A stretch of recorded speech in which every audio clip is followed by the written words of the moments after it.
Report suspicious activity to local authorities. If you see something, say something.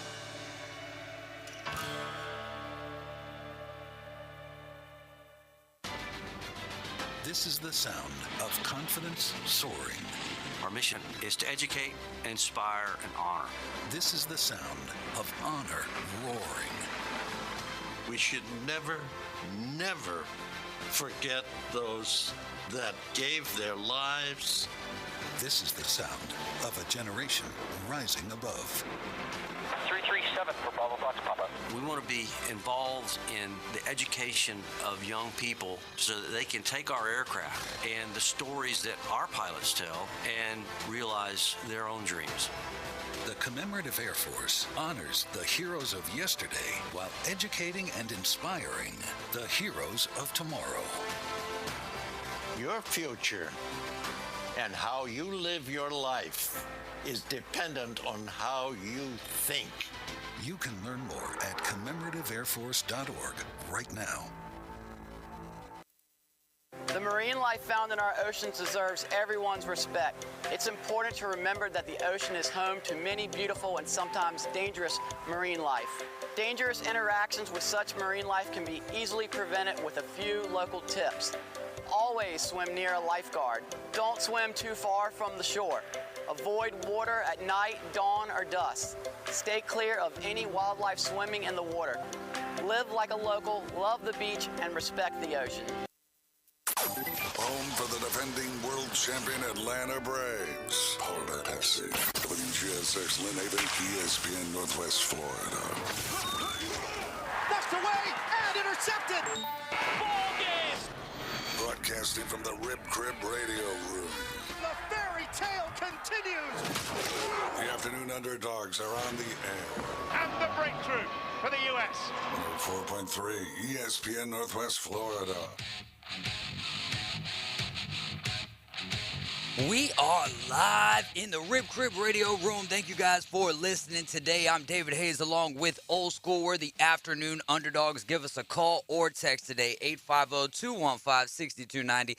Let me know who your champion for your bracket's gonna be. We've got Gonzaga, Baylor, Kansas, and Arizona as the number one seeds. Head on over to ESPNPC.com to sign up for the bracket challenge. You just hit bracket or bust. It'll take you to the next link, and then you sign up. And we're giving away great prizes, so let's fill that things up. Tell your neighbors, tell your friends, tell your enemies. Get everybody inside of this bracket challenge. Old School, what's going on, my man? Just watching golf over there? Yeah, watching golf. A little down, a little sad today. We got a lot of news to get into. I mean, not only is the bracket out, NFL free agency, the legal tampering stage has started. Free agency started. Baseball is going crazy, and let's talk about the one thing that is probably biggest in our area and definitely biggest in my life. Yeah. Well, let's see. Here's the thing. So today it started out yesterday when my man Tom, he's back. Oh no, we skip it right over that one today. I don't have to get a new team now. I got the same team, and then today comes along, and then all of a sudden the Braves have signed this guy from the Oakland Athletics to play first base. Yeah, a little trade, wild trade. No, man, that's Freddie's position. Freddie plays first base for the Atlanta Braves. Freddie plays first base for the Atlanta Braves. Until when? He's a free agent right now. He plays first base for the Atlanta Braves. We can fix that and make it grammatically correct by saying he played. It's not official yet. It's not official, but it is official that Matt Olson is heading over to the Atlanta Braves. He'll be a nice DH. For a great package, though. Christian Pache had a lot of high hopes, a lot of potential. Andrew Jones really sang his praises. Last year had some defensive deficiencies, at least compared to expectations, and didn't really get the bat going. He's involved in this trade. You got catcher Shea Langeliers. That's the one that hurt. That one, especially, Darno's kind of getting up there in age, so you need to have a great backup. Yeah. And then our first-round draft pick out of Wake Forest, right, Ryan Cusick? Yep. And Joey Estes as well. We gave up a lot. So you think there's a possibility that Freddie could be staying in Atlanta? I don't know. I mean, I've always kind of felt like Freddie would eventually end up signing with the Braves again, but I don't know. It appears, based on what we're seeing, that he may not be, and that's very that saddens me. So with this news coming out, does it change your, well, obviously our expectations and our wants were Freddie staying in Atlanta. Now with the news, how it's transpired today, where do you see Freddie going? Outside of the Atlanta Braves, don't even count them as an option right now. It appears as though he's either going to go to the Yankees or to the Dodgers, and most likely the Dodgers, which really upsets me. I'm hearing that the Dodgers are not on the same wavelength, and this is hearsay, but on the same wavelength when it comes to years. I think the Dodgers are around 5 and Freddie's wanting 6. Well, that's the kind of isn't that the same? The Braves were offering 4 and Freddie was wanting 5. That's and that I just don't get it unless you're going home. If the contract was going to be close to the same, I don't understand why you wouldn't want to stay in Atlanta where you're a legend. You were the next Chipper Jones. You were the Chipper Jones of what we had. Yeah, I mean that's the point. Is he was Chipper? We were talking about it with Jay the other day. It was like if Freddie leaves, whose clubhouse is it? Yeah, whose clubhouse is it? I don't know right now. I don't know whose clubhouse it will be, and I don't know. I mean, to me that's what made the Braves work last year was because of the clubhouse. Yeah, that they could take those 3 guys that they brought in at the last minute and they just brought them into the fold and made them feel welcome, and that's what led to the championship. And then having Freddie there, it just doesn't feel right. I mean, this is like Chipper getting not re-signed. It's just like when they didn't sign Dale Murphy. It's the same situation, and it just really it hurts me. I understand the money. It's a business and all that other crap, but they made a buttload of money last year going through the playoffs. They made a ton of money. Invest it back in Freddie. I don't understand, but anyway, I'm just a fan. What I'm curious about is why did the Atlanta Braves go ahead and make, like, if we don't know that Freddie's made a decision or that he hasn't, why would we make a move until we know what Freddie's exactly doing? Because obviously when you bring in a guy like Matt Olson, which, don't get me wrong, Braves fans, this is not a bad thing at all. I know that it sucks just the thought of losing Freddie Freeman, but to bring in a guy, yeah, we lost some prospects, but to bring in a guy like Matt Olson, and let's say that we didn't have plan B and Freddie does sign somewhere else, and then Matt Olson had already moved on from the Athletics and been traded, then we're SOL at that point. So I think that we did as good as we could do, well, better than that, honestly, but why do this until we know what's going on with Freddie? So I think that Freddie's already got his T's crossed and his I's dotted. It's just time to make it public. And when that'll happen, I don't know. But is that almost like, I don't want to say a slap in the face, because at the end of the day, AA did such a great job to bring a World Series to Braves country last year. But do you question that at all, the timing of the announcement? Oh, I do. I don't understand why. I don't understand why, if the Braves have moved off of Freddie and have told Freddie that they're moving off from him,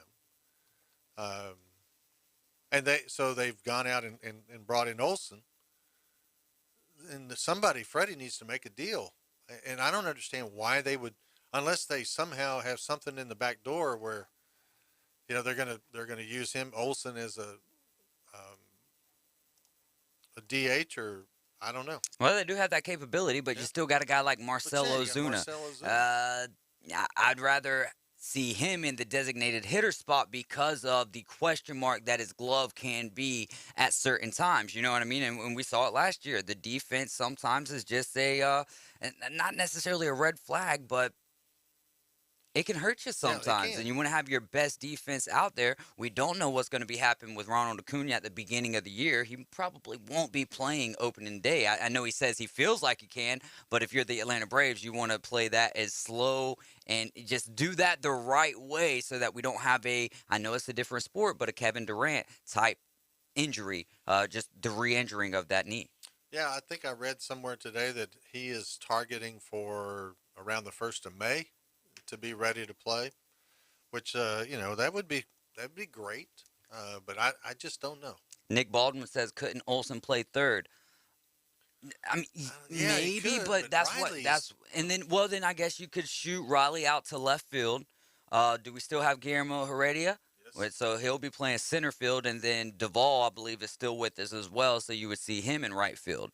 I mean, Heredia he's fine off defensively in center field, but I don't think he's the answer on a regular basis. Yeah, no doubt. But Until Acuna comes back. Well, then Acuna, but Acuna's going to go to right field. Now losing Pache, Duvall will go play center. He'll go play center. Absolutely.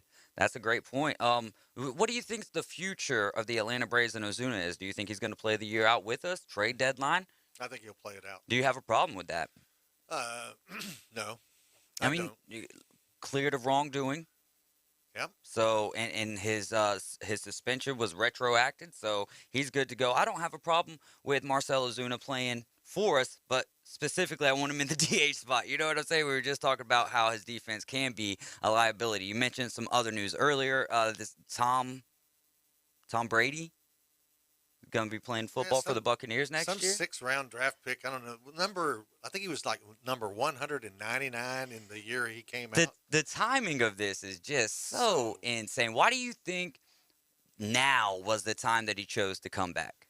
Because I think he realized that spot of being the quarterback at Tampa Bay is not a bad thing to have. Yeah. And there's a couple of young guys that might be willing to, hey, I'll become the quarterback of that team. And he had a great season last year. I mean, didn't he lead the league in pretty much most of the statistical categories that deal with quarterbacks? And you and I talked about this, how it's unusual for a guy somebody like Tom Brady to not ride out, on the proverbial sunsets. Yes, because I mean, it was one thing if he wins the Super Bowl and rides away, like Elway did, like other guys have done, but for him to have an amazing season like he had, to lose in a difficult way that they did against the Rams.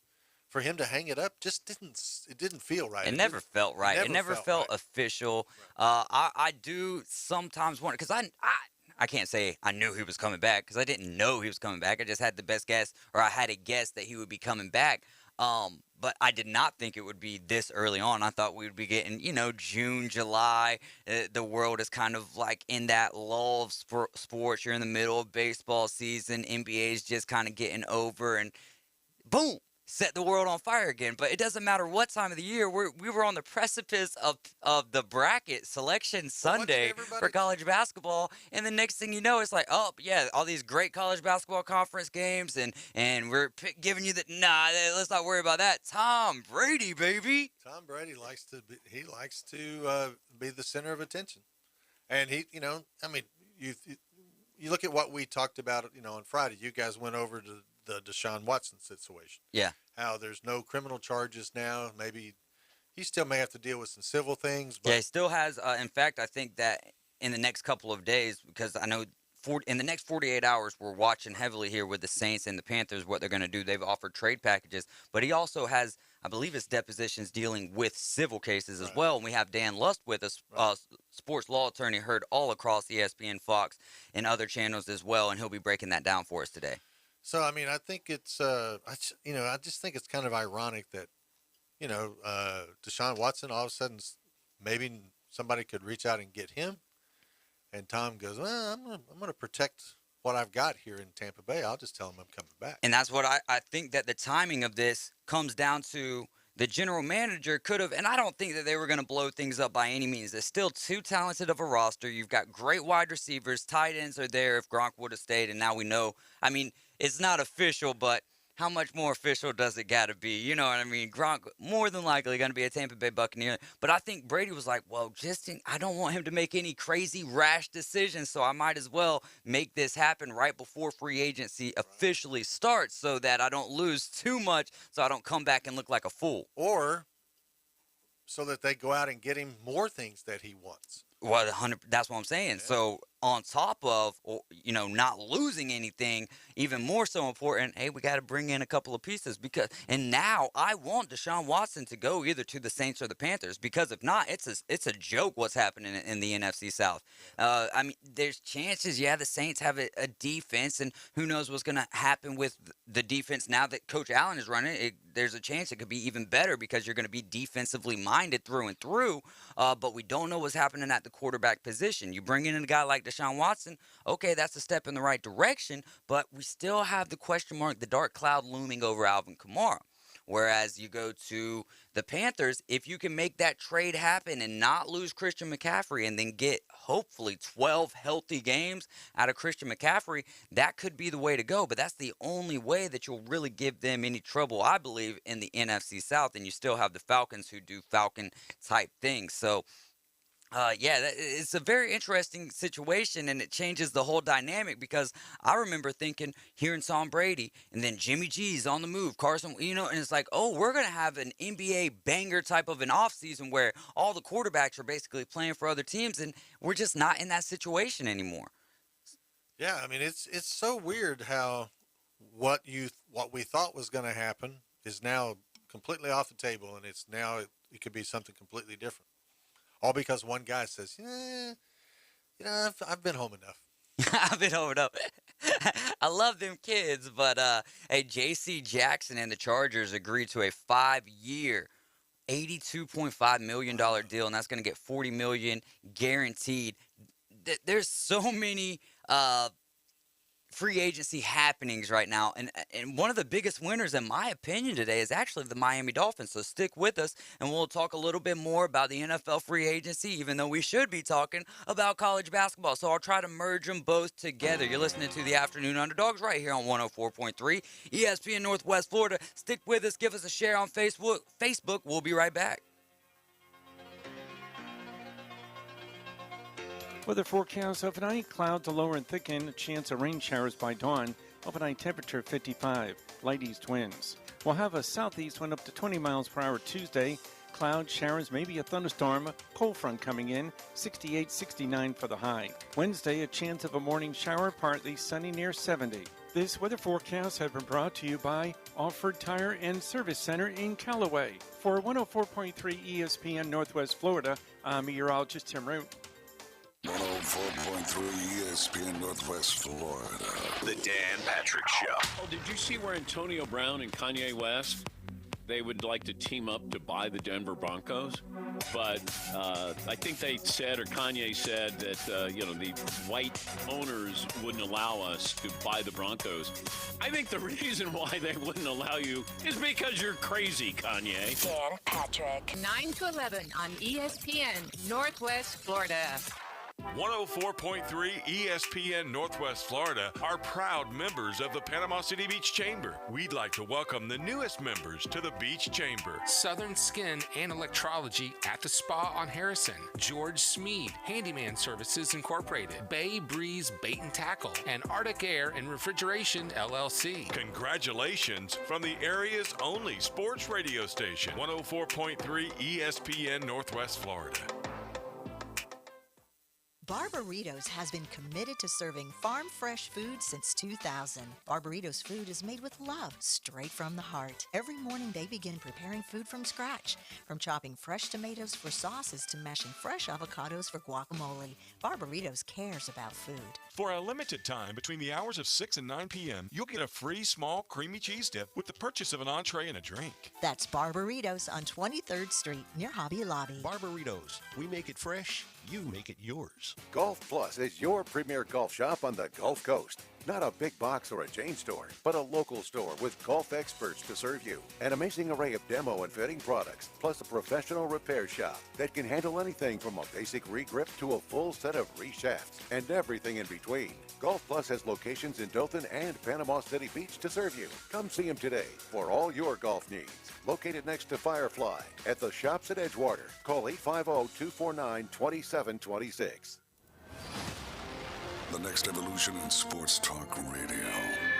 It's the Afternoon Underdogs, broadcasting from the Rib Crib Radio Room. 5, 4, 3, 2, 1. Engage. 104.3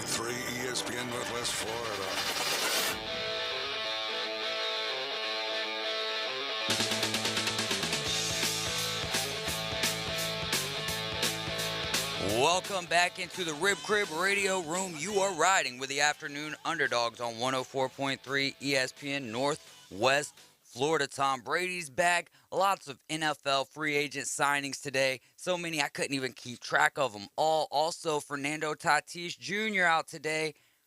He's going to have surgery on a fractured wrist. He's going to probably miss the next 3 months riding too many motorcycles. But a reporter asked, according to Miles, he says, a reporter asked him how he hurt his wrist, or how was the motorcycle accident, and he said, which one? But so my question is, though, if these things happen under the lockout, he can't be in any contractual trouble then. That's correct. Yeah, because they were locked out. So good for Tatis. Good timing with your mistake there, buddy. But you got to be careful on those motorcycles as a baseball player, man. Well, as an athlete in general, your hands, and that's how you make your bread and butter, my dude. Josh Donaldson, man, he's going to have a baby face from now on. He's been traded to the Yankees. Josh Donaldson and Isaiah Kiner-Falefa, and they also get a catcher there, Ben Rortvedt. Minnesota gets Gio Urshela and the catcher Gary Sanchez. So we'll see how these moves work. Josh Donaldson did well for us in Atlanta a few years ago, and now he's headed up to New York to play for the baby faces. That one for me, I think is going to blow up. Josh Donaldson in New York. I can't see that one lasting too long. Trade deadline. Yeah. I mean, him in the media. No, I don't see that one unless he gets off to just a great start. If he gets off to a bad start, and the media starts getting on him, it could get ugly really quick, because he does not like criticism. Yeah, no doubt. Oh, here's some another piece of big news. Well, keeping it along lines of baseball with Pete Alonso. He's thankful to be alive after being in a serious car accident on his way to Mets camp. The car flipped over 3 times. So, good news there for the polar bear, because that could have been a lot worse, especially being on your way to camp. You just never think those type of things could happen, and thank the Lord he's okay. Absolutely. And, it just goes to show you that whenever you're driving anywhere, anytime, you just gotta be alert and aware and not take any chances.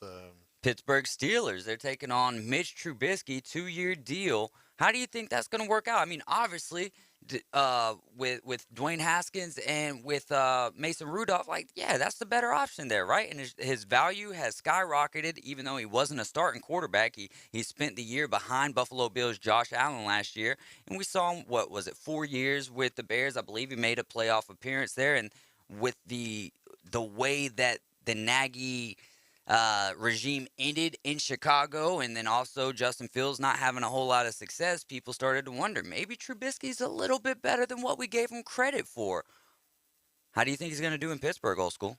Well, I mean, you're going from an organization that was just in complete disarray, Trubisky, and to now an organization where there's not a more stable and solid organization for which he can go play. Mike Tomlin runs just a very clean, real sharp type of organization, and Trubisky's going to come in and he's going to know what's expected of him. He's going to know what they want him to do, how they want him to do it. He's not going to be asked to carry the load. He's just going to be asked to do his part. I think that when he was in his previous stops, they were asking him to do more, particularly in Chicago. They asked him to do a lot more than what he was comfortable in trying to do. Hey, no doubt. I think that this could work out well. Yeah, First off, we're talking about a Steelers team who doesn't lose more games than they win in a regular season. Second off, it's almost like he doesn't have the same size as what Big Ben did, right? But he's definitely got 10 times more mobility than what Big Ben had in his last 2 or 3 years, right? You got Najee Harris, who has proven last year he can tote the ball at a high rate, catch the ball out of the backfield. You've got good wide receivers over there. Build the defense back up. Get the offensive line up to snuff. It could be. Then we'll finally see if Trubisky can put it on his shoulders. You know what I'm saying? But to say right now, obviously it's easier to be like, yeah, Trubisky's better than Baker Mayfield. because we've seen Baker Mayfield in a lot of games, and we've seen him we can see the same exact thing from Trubisky. It's easy to say after you've gotten 16 games off as a starting quarterback, oh, this guy, yeah, his value shot up, whatever. That doesn't mean it's going to work out, but I hope the best for the Steelers. That's one of those franchises in the NFL that you just want to see them prosper as long as it's not a Super Bowl year in and year out, because if you're a Tennessee Titans fan like I am, that's kind of one of our rivals, you know what I'm saying? Devontae Adams, according to Pro Football Talk, he said he won't play for the franchise tag, and he and the Packers are far apart, so that's bad news for Aaron Rodgers, but I think they're going to get this done, right? It's Devontae Adams, don't you? Don't you got to make something happen? He's going to pull in Ezekiel Elliott. I don't know. I mean, it's just, why is it that the Packers have to have all of this, always some kind of drama going on?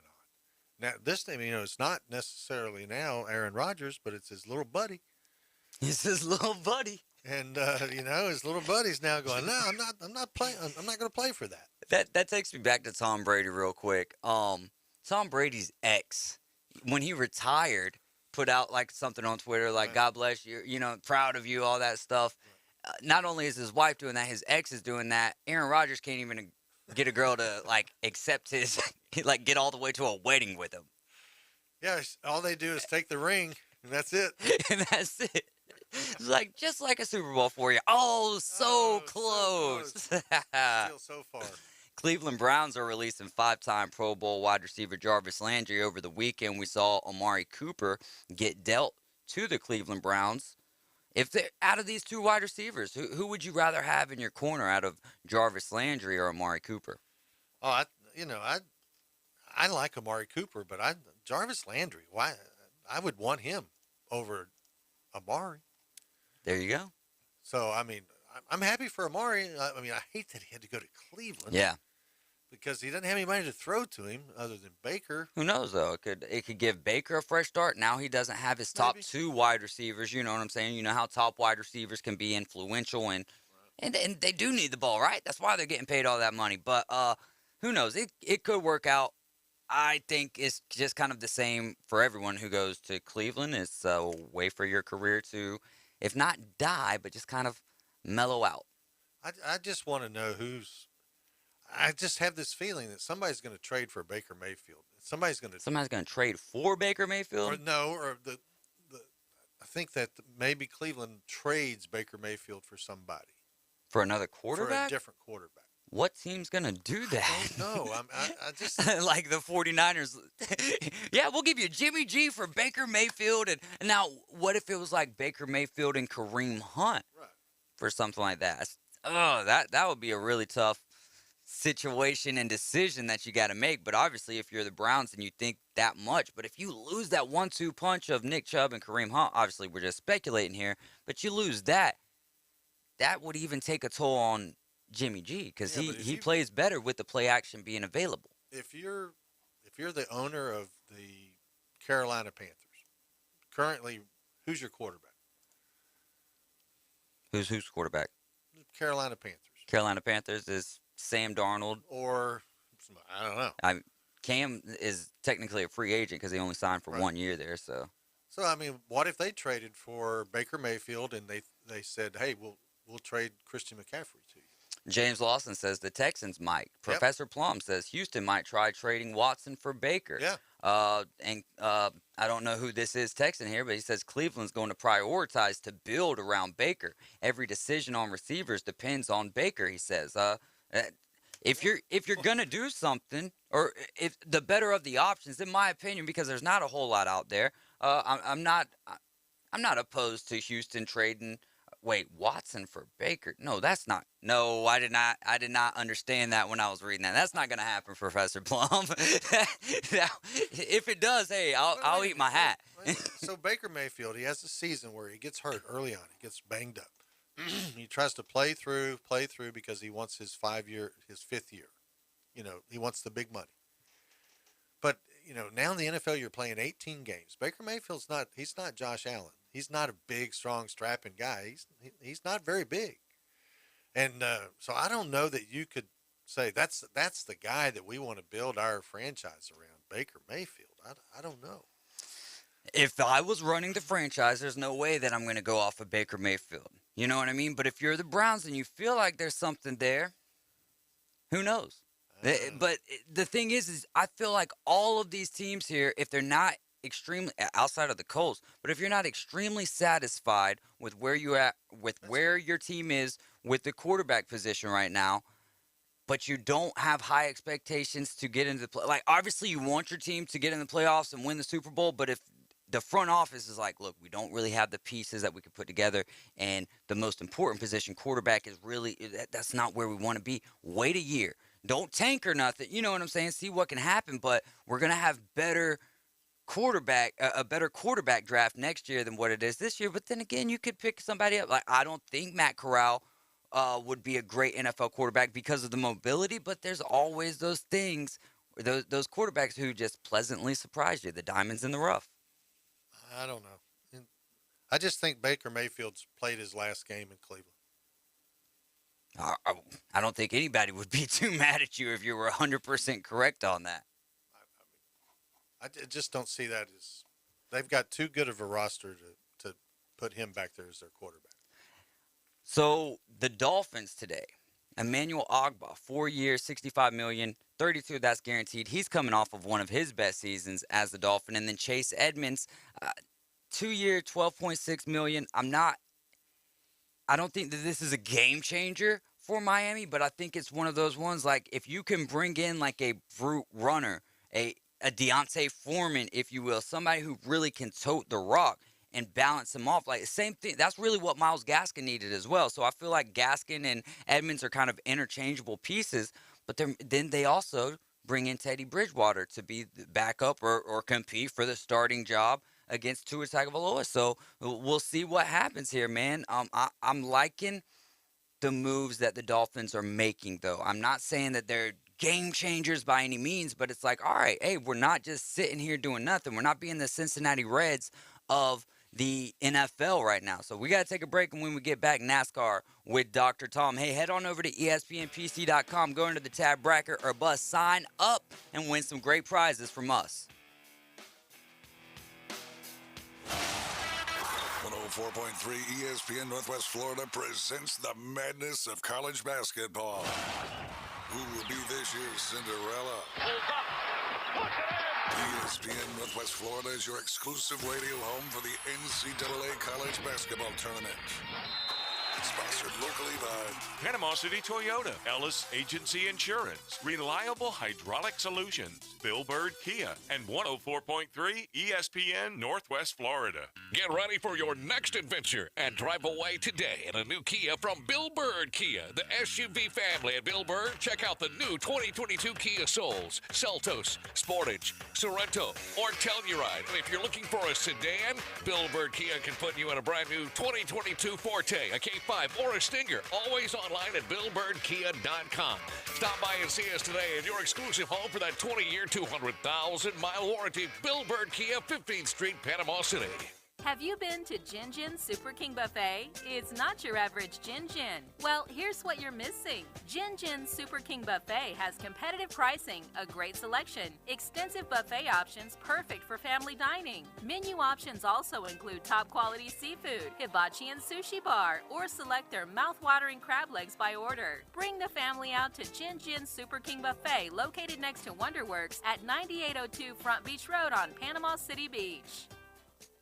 Do you have a home that you don't want anymore? We can buy it from you within 24 hours. Any home, size, or condition. For over 20 years, we've been buying homes for cash and helping homeowners sell their homes immediately with no listings or strangers walking through your home. Are you moving? Did you lose your job? Going through a divorce? Whatever the reason, if you're in a bind and you know that you need to sell your house fast, call the expert team at I Need to Sell My House Fast. We'll make you a serious cash offer to buy your home in 24 hours and let you walk away from it. No listing, no waiting. Sell any home, any size, any condition, now. Call the expert team at I Need to Sell My House Fast. Make this free call now.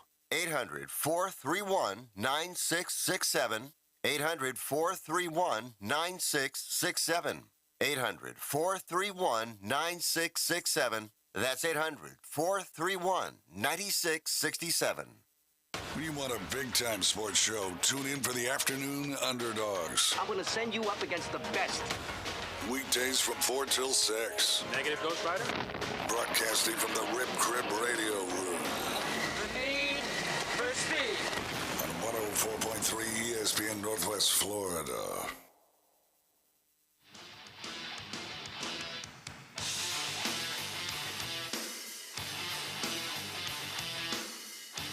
We are back inside of the Rib Crib Radio Room. Y'all head on over to ESPNPC.com. Sign up for our bracket challenge. Just get to the bracket or bus tab, and it'll take you to exactly where you need to go. Now we've got Dr. Tom on the line with us, talking all things NASCAR. Dr. Tom, how's it going, my friend? Hey, great, David. I assume old school's with you. Hello to both of you. Hey, buddy, how you doing up there in Atlanta? Doing great, buddy. We need to play some golf. Yeah, we need to. Been sitting here watching the Players' Championship. What a weekend of golf that was. That was fun. Looked like a train wreck going on out there. Yeah, those scores got crazy, didn't they? They did. It was fun to watch those guys struggle like the rest of us do. So tell us you about played that course. I played it. I played both of those courses one time. I've played the other one. I haven't played the tournament course, the one that they're playing today. But I've played the other one. But I look forward to getting to it someday. I'm being a little nervous going to 17, but I guess that's just what everybody has to face. I'm gonna be down there next weekend, so I don't know if I probably won't play golf, but I'll be right by there. Oh, cool! Man, that's awesome. So, Dr. Tom, what did you take away from the race in the desert yesterday? Chase Briscoe getting his first Cup win. Man, I am so happy. First of all, I like the young guys. I love Briscoe and Chastain and Reddick. And, if you look back in the last 2-3 years, those three guys dominated the Xfinity Series, and I knew they were all three going to be good when they came up to Cup. And the owners were really debating. They each were fighting for each one of them, and Briscoe ended up with Stuart Haas, and Chastain started off with Ganassi and now with Fast Track, and Reddick went to RCR Racing. And you knew they were going to do well. And to see those three youngsters out there fighting, David, we're seeing a big change in NASCAR, and I'm so happy to see it. That is awesome. And I was reading a little bit on NASCAR.com today, but can you tell us a little bit more about Briscoe's journey to get to this point, almost giving up, I believe? Yeah, he almost did, and he's got a great story. I grew up in the A.J. Foyt era, and A.J. was, everybody loved him. He's actually the godfather to my brother, and A.J. was, a superstar back in the 60s and 70s. Tony Stewart looked at A.J. like a godfather, looked at him like his mentor and his lead, and Tony tried to do everything A.J. did, and he was very successful at doing it. Chase Briscoe was the youngster. I mean, he'd have been the grandchild sitting there watching it and loving Tony Stewart. And I can't tell you, you think about the American dream. Chase Briscoe came up idolizing Tony Stewart and trying to be the driver he was. And now today, you don't know how hard it is to get your way up to Winston to the Cup. I'm sorry, I said Winston Nextel Cup, or not even Nextel anymore. The Monster Energy Cup to get all the way up there. And he idolized Tony Stewart, and now he's driving for him, and he won in the same car number. And that kid, I bet today he's just bouncing off the walls. That is awesome. Kevin Harvick, he didn't get the win, but he did have a top 10 finish, and that was his 18th consecutive at Phoenix. He's now tied with Richard Petty and Dale Sr. at North Carolina Speedway. What does that speak to the fortitude of Harvick and just driving like 18 in a row, finishing top 10? That's very impressive. Well, I brought that up last week, and I know you know it. You guys know it. He dominated that track for about 6 years. I think he had, 9 wins in about 12 seasons, 12 or 13 seasons. I mean, Harvick all but owned that track. The drivers used to just kind of acquiesce and say, okay, we're going to Phoenix, Harvick's going to win, and he had a bad year. Not a bad year. He had a tough year last year. And Kevin's a very talented driver. There's no doubt about it. And I'm glad he finished with a top 10. I'm glad he added himself, named to the record book like you're talking about, being in the top 10 for, 18 consecutive races. Yeah. What a tribute to be there. I mean, that's just great. And he's one of the guys I look to see retiring in the next couple of years. And so I'm kind of looking to the future as to who's going to fill the seat there. Whoa, do you have any guesses for your short list? Well, the best thing I love is this whole sport, because it's become such it's the equivalent of baseball. In fact, it even goes deeper than that. You've got the top of the line, you want to call it the MLB. You got the Cup Series of MLB. You got the Xfinity Series like AAA. You got the Truck Series like AA. You got the ARCA Series, which is part of NASCAR now, which is single A. And then you got all the modified racing that goes on all around the country. And so it's a farm system, and people work their ways up. I'll be honest with you, the guy that's going to really come up, and I suspect as early as next year, and will really do well, is Ty Gibbs. But he's going to drive for his grandpa in the Toyota Gibbs team. I think I've said to you before that I look for him to probably get the Hamlin car, and Hamlin go over to race with his own team that he owns with Michael Jordan. So as to who's going to take Harvick's seat, I mean, Kevin's not ready to retire. I'm sure he wants to run another 2, maybe even 3 seasons. But, that's one of the cars that's going to become available to one of those up-and-coming drivers. Well, Dr. Tom, these all these young drivers having such a good, start to their career. Do you think they're finding comfort knowing the fact that the veterans are really kind of struggling with the new generation car? Are they? Do you think that is in some way inspiring them to be more aggressive and to say, this is my opportunity to move up the ranks? Old school, that's a great question. And if you want my opinion, which I assume you're asking for, I think the younger guys are able to adapt. This new car, this next-gen car, they're still learning it. It's different to drive. It handles totally different, especially in the turns and in dirty air. And I think the younger guys got the reflexes that can still adapt to that. Having put myself out on the track a couple of weeks ago, the reflexes aren't there when you get my age. And the young guys got it still. They can adapt quicker than the old guys. So that's my honest opinion. That's a great takeaway. It's just kind of like technology and the computers and the iPads and all of that stuff. The kids these days, they start off with it in their hands, so they're a lot more accustomed to it than what we are. Top 10 again. Absolutely. Top 10 was again pretty even. 5 Fords, 3 Chevys, 2 Toyotas in there. Do you think that teams are finding any more or maybe finding any more advantages with this next gen car, or is it still a slow go? I think it's still a learning curve, and I hope you don't mind me kind of taking that in a little different direction. To me, and I brought this up the last couple of weeks on your show, to me the biggest issue is this new wheel with a single hub, like the Indy cars, and the bigger deal to me is not the single hub, but the low-profile tire. If you notice, those guys get sideways, they pull the bead off the tire, it gets deflated or flat, and then the car sits so low to the ground that they can't get any traction. They struggle, and half of them can't even get back to the pits. NASCAR is going to have to work on that. But the next-gen car, over the long term, I think is going to really prove well.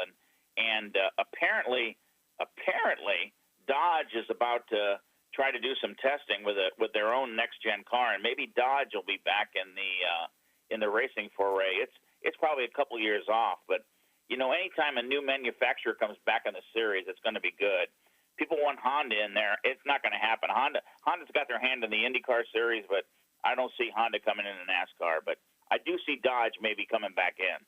That's so crazy that you mentioned that, because I was typing up a question asking, why isn't Dodge involved with these manufacturers? And I was like, that's probably a dumb question. I could probably just do some simple research on it and find it. Then it slipped my mind, never got back to it. And you brought it up. So all things work together for good. Well, good. Next week, we're in Atlanta, Dr. Tom. Give us your top 3 for your hometown racetrack. Wow. I think Atlanta's going to be a whole new learning experience for these guys. I'm very grateful that I had a chance to run around that track, a couple weekends ago. And I wanted to do that because it's so smooth. It's progressive banking. And so the higher you go, the steeper the banking, the faster. The guys that can run up high, the Ross Chastains, Kyle Larson, those guys that like to run up high, I think might have an advantage there because it's going to be the high end is like a super speedway, whereas the low end is more like the traditional Kansas track or Sparta, Kentucky track. And I think it's an enigma right now. I don't think anybody knows what to expect there. I will tell you that place, I walked in there, and I've been to Atlanta probably 30 times in the course of my lifetime. And I walked in there last weekend, and I looked at that place, and it is so different to look at that track. It's a whole new experience. I can't wait for the race. I talked to my dad this morning, and both of us are really pumped up and excited to see that race next weekend. Well, how long do you think it'll take them, Dr. Tom, to I know they'll get some practice. Do you think by the time they get to qualifying and everything, they'll kind of have it figured out? Or do you think that even race day, they're still going to be trying different angles of attack?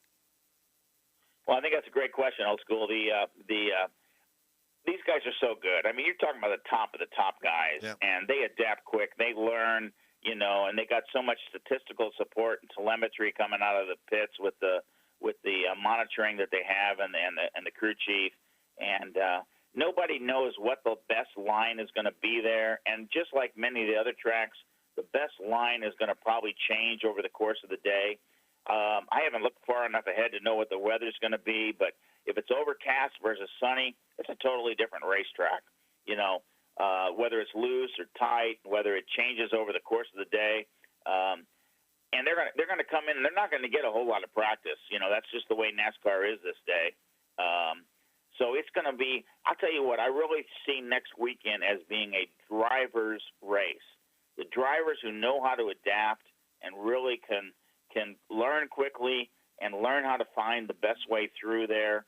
And that's where a guy like Kyle Larson is probably the best that I've ever seen at learning a track quickly and adapting to the track. Tony Stewart was another one. Kyle Busch is probably another one.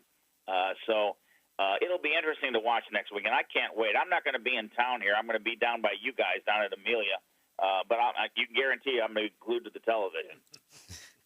As will we, Dr. Tom. Thanks so much for your time. Enjoy the rest of your weekend and your trip down to Florida.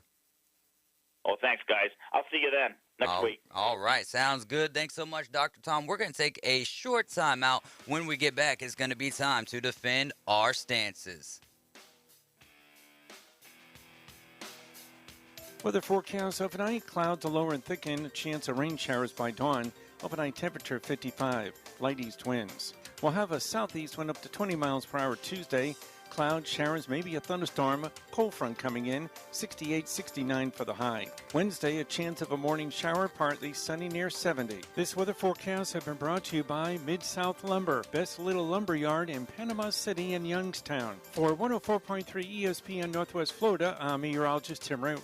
ESPN Northwest Florida. You can't miss a moment with Greeny. The Packers have had 30 consecutive years of first ballot Hall of Fame quarterback play. That rivalry means everything. Bears-Packers is a big deal to the Bears and the Packers and their fans. So if you're a Chicago fan, are you dejected that he stayed in the division, or are you excited for the chance to finally beat him? Weekday afternoons from 2 till 4. 104.3 ESPN Northwest Florida. Dairyland is your land. It's car insurance that keeps you on the road so that you can make it to work on time. Its payment plans are flexible for when life gets complicated. It's affordable coverage to help you get back on the road again, even if you've taken a break. Because Dairyland is auto insurance that's customized to fit your life. Dairyland is your land. Less than perfect driving record. We've got you covered. Call Ellis Agency Insurance, servicing the Panhandle since 2009. Call 850-763-1627. Hi, this is Coach James Hale. Keeping your car looking great is easy as 1, 2, 3 at Blue Sky Express Car Wash. By joining their monthly wash club, you'll get the best bang for your buck. In just 2 car washes, your monthly membership pays for itself, starting at only $19.99 a month. What are you waiting for? Become a member today at Blue Sky Express Car Wash on Back Beach Road next to Home Depot. Tell them Coach Hale sent you. Corum's Steak and Egg, home of the world-famous Heavenly Hash, has been family-owned and operated since 1986. Open daily 6 a.m. to 10 p.m. Corum's Steak and Egg prides itself in offering fresh, never-frozen favorites at family-friendly prices. Come in and check out our daily lunch and dinner specials. Corum's Steak and Egg at 804 South Tyndall Parkway, where you never leave hungry. Also available on DoorDash and Grubhub. Damsel in Defense presents Defend Your Stance. Got an opinion? Time to defend it. It's the Afternoon Underdogs on 104.3 ESPN Northwest Florida.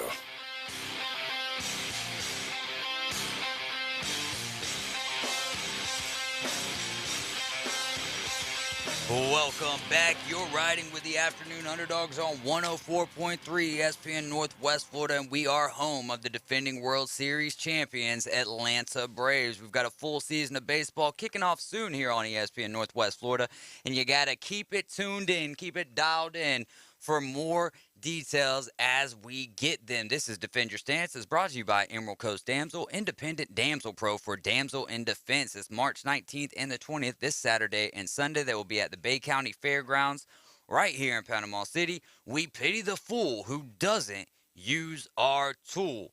Old school.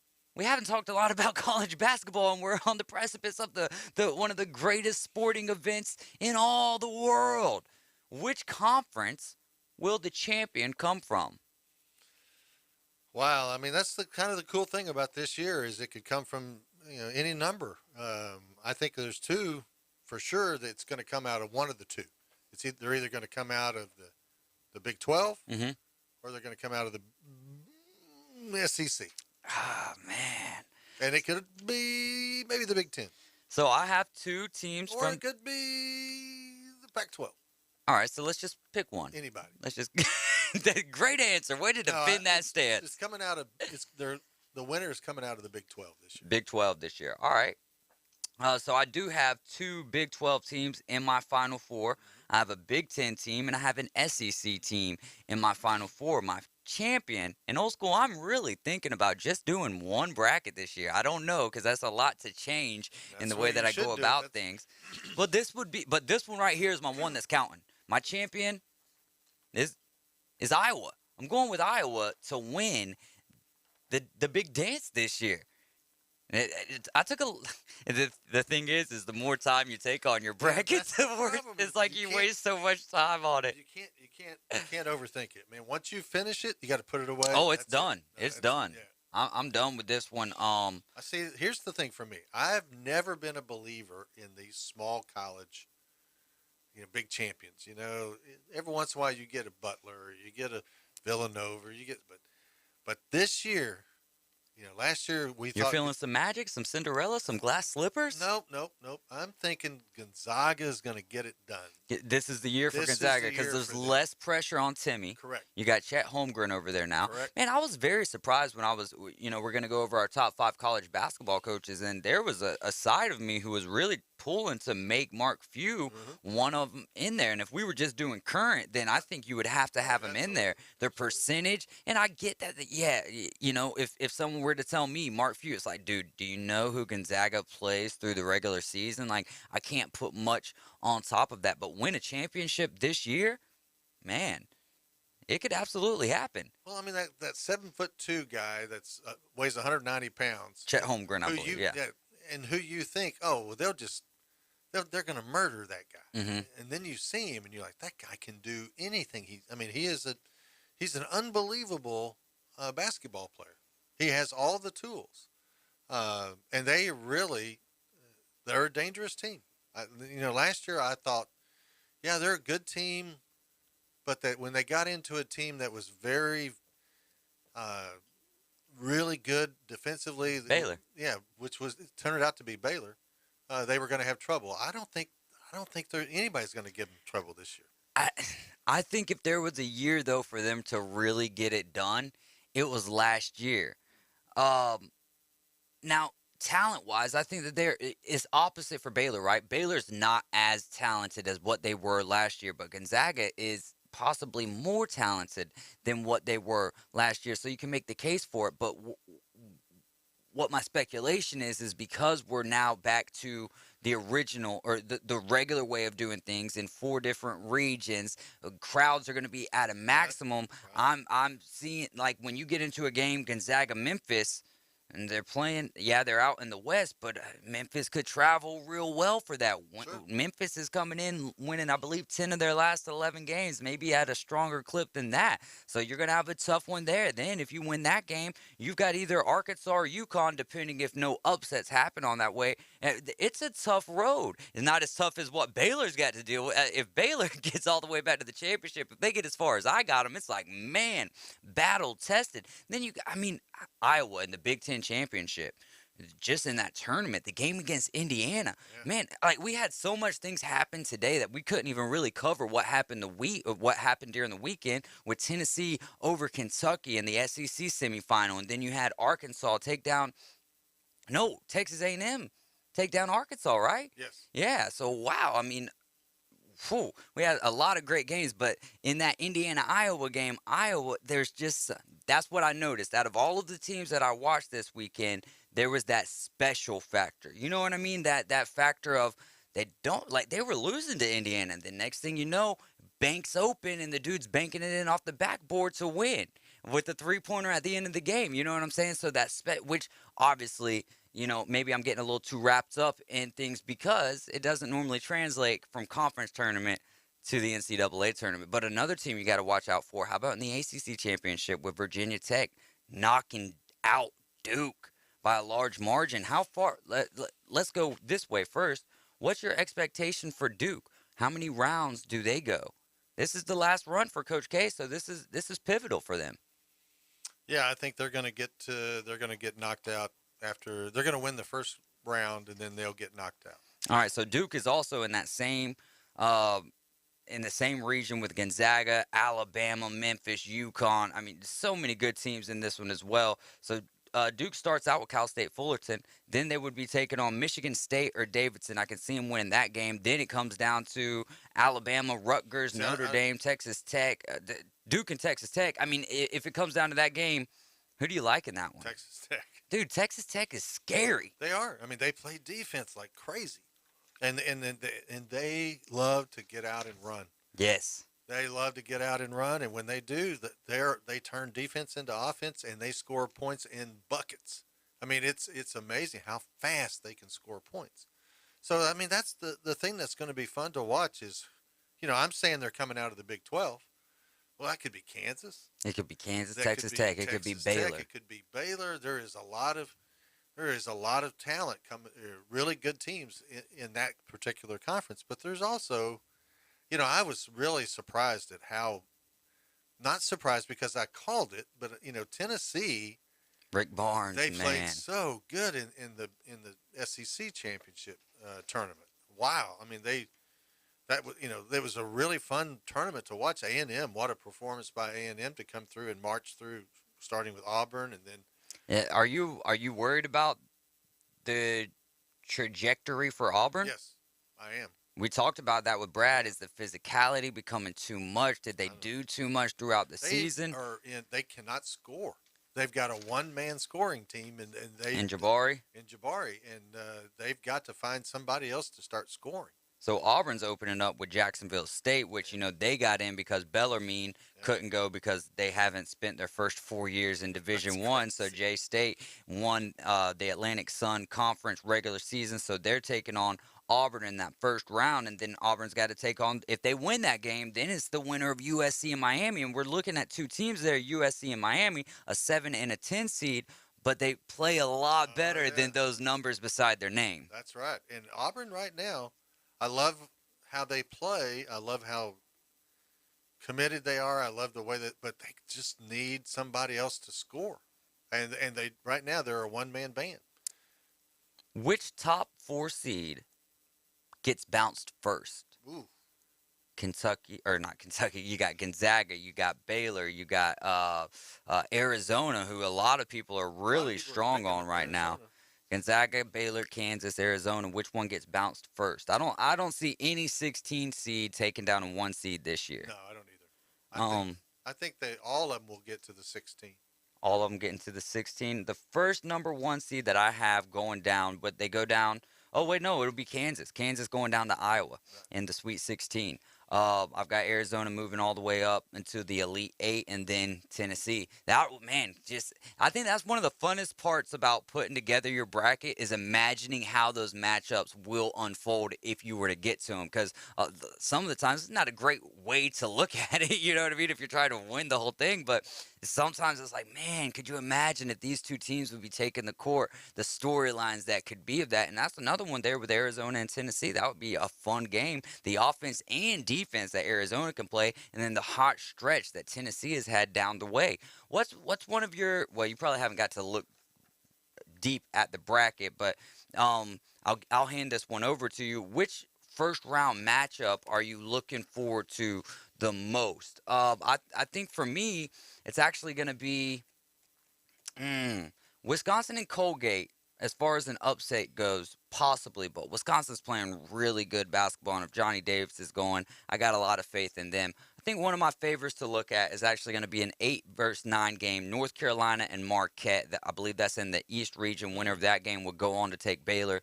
That one is going to be a crazy tight game, and you've got Marquette, who really, like, the way for them to win games is by playing at a high pace. Whereas North Carolina, man, we've seen like 2 different editions of North Carolina. So real quick, old school, I only got 20 seconds left. Give me your matchup that you're looking forward to the most. I've got 2, and they're all in the Midwest. Both of them are in the Midwest. Number 1 is Richmond against your winner of Iowa. Yeah. Richmond is dangerous. Very dangerous. And I have a feeling they could give Iowa trouble. And the other one would be the USC Miami game. All right, we got to go to a break. We'll be right back with our top 5 college basketball coaches for the 5 at 5 today. 104.3 ESPN Northwest Florida. It's the Coach James Hale Show. Weekday mornings 7 till 9 on your station for the best local sports talk. Like you said, the problem when you're a player and you go to Miami, you look at facilities at Miami, you go look at Florida's new $100 million standalone football facility, you go to Georgia and see what they've got, you go to Alabama, Ohio State, you see that. You want to be top 5, yeah. You need a $100 million football facility. ESPN Northwest Florida. At Slim Chickens, craft means something. Craft means bacon. And oh, so crispy. Craft means a good cayenne kick. And all-natural buttermilk marinated, made fresh, perfectly fried chicken. All served on toasted brioche buns. At Slim Chickens, craft means quality. And for a limited time, try our new Memphis-style barbecue chicken sandwich. Try Slim's Craft sandwiches today. Slim Chickens. I'm Bob White, the founder of MyDoggyWater.com. A year ago, I was watching an ad for an electrolyte drink, and I said, why don't they have that for dogs? So, I invented My Doggy Water that contains electrolytes and vitamins for your doggy. You can only get My Doggy Water at MyDoggyWater.com. That's spelled My, D-O-G-G-I-E, water.com. Dogs need more electrolytes than humans. They also need vitamins. It's good for their joints. It's great for their coats. So order MyDoggyWater.com today in flavors like chicken, bacon, and steak. Or you can get natural flavor. That's MyDoggyWater.com. If you order MyDoggyWater.com today, you get a dog chewy as a free gift. Plus, no shipping charges. Hey, no more toilet water for your doggy. Go to MyDoggyWater.com. Your exclusive home for March Madness. Powered by Pepsi. WGSX Lane 8th in Panama City. 104.3 ESPN Northwest Florida. Offered Tire and Service Center on Tyndall Parkway in Callaway is your authorized Goodyear and Michelin dealer. Did you know that brake fluid absorbs moisture over time? Moisture contamination can lower your fluid's boiling point, leading to overheating and poor braking performance. Offered Tire and Service Center. We recommend having your brake fluid flushed every 2 years. Offered Tire and Service Center on Tyndall Parkway in Callaway. Locally owned for the past 35 years and worth the drive from anywhere.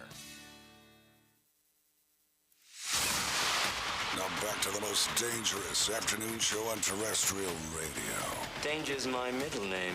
It's illegal in 5 states. The Afternoon Underdogs, inside the Rib Crib Radio Room. 104.3 ESPN Northwest Florida.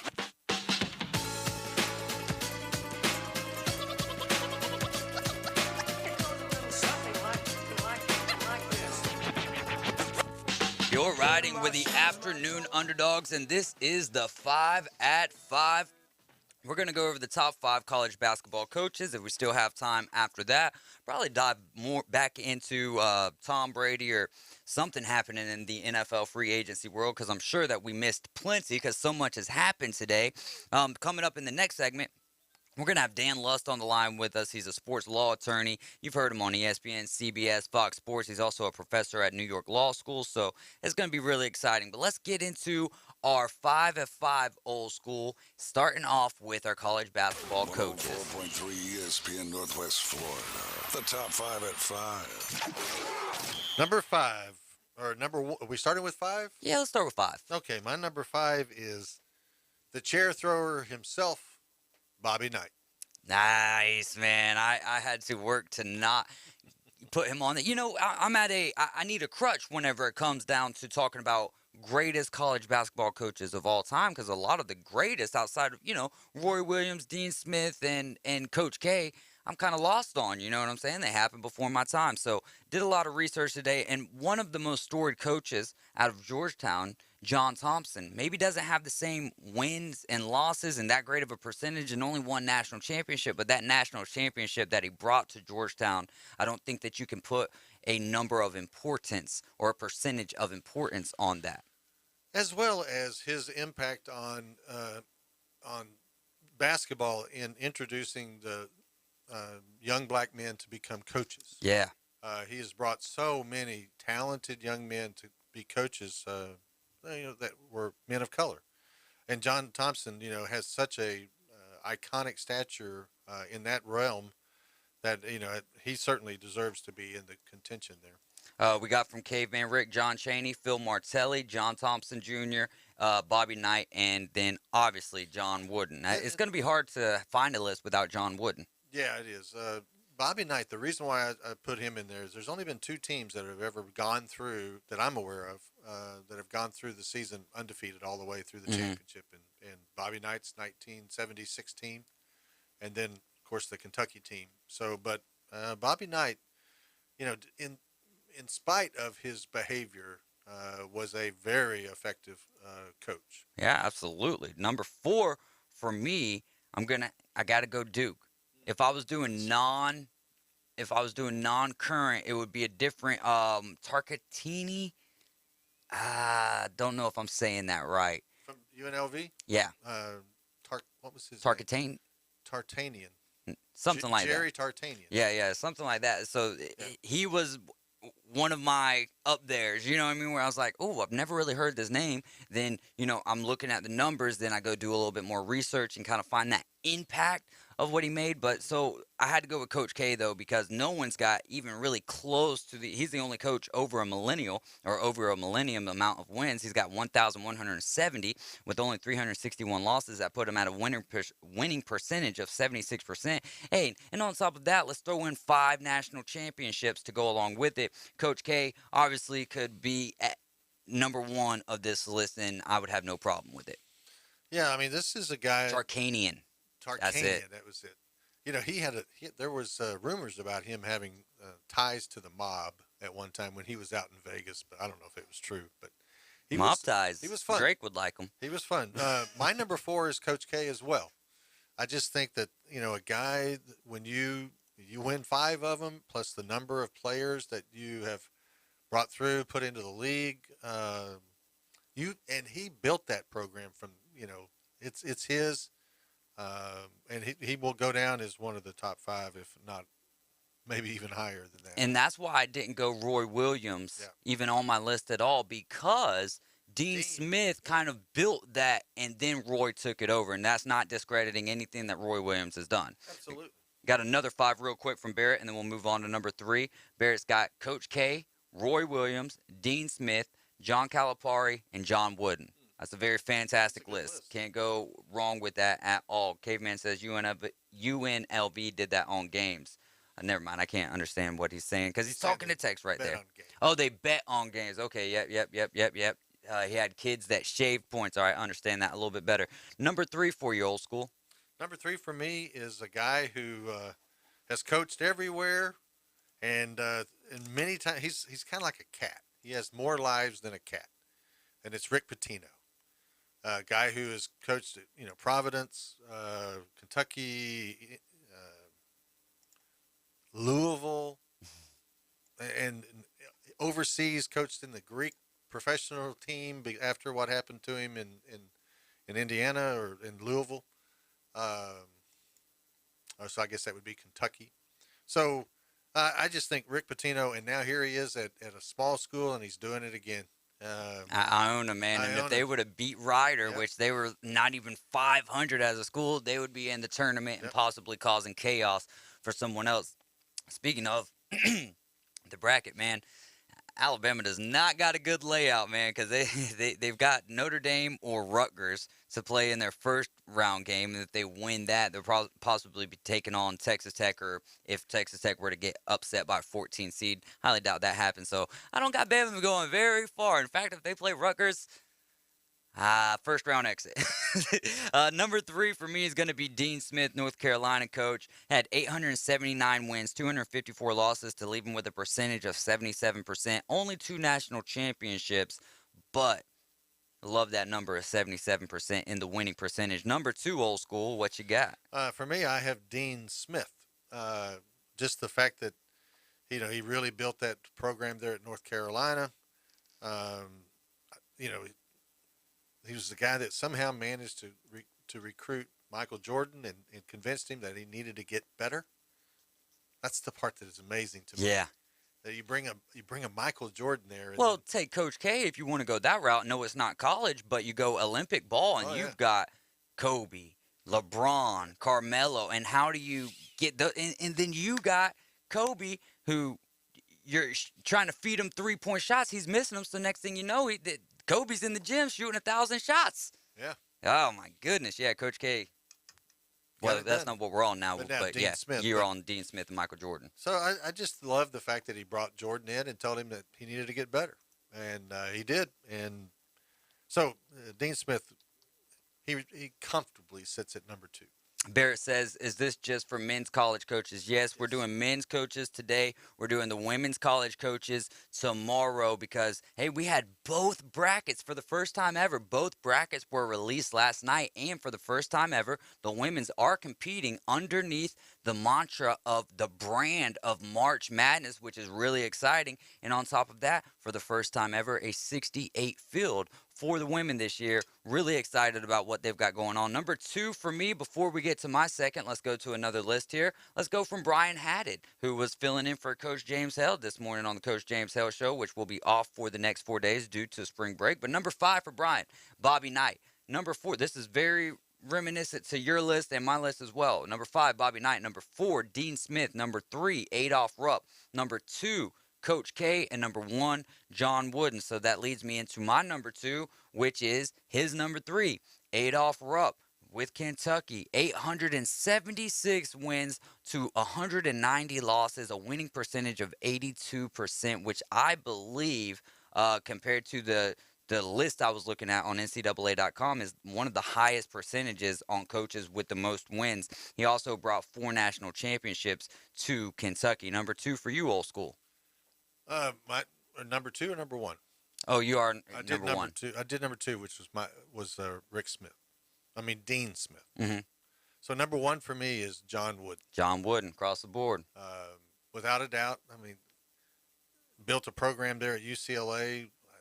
They won, was it 11 national championships? 10 national championships. They've brought so many great players to the NBA, and he did it with never raising his voice.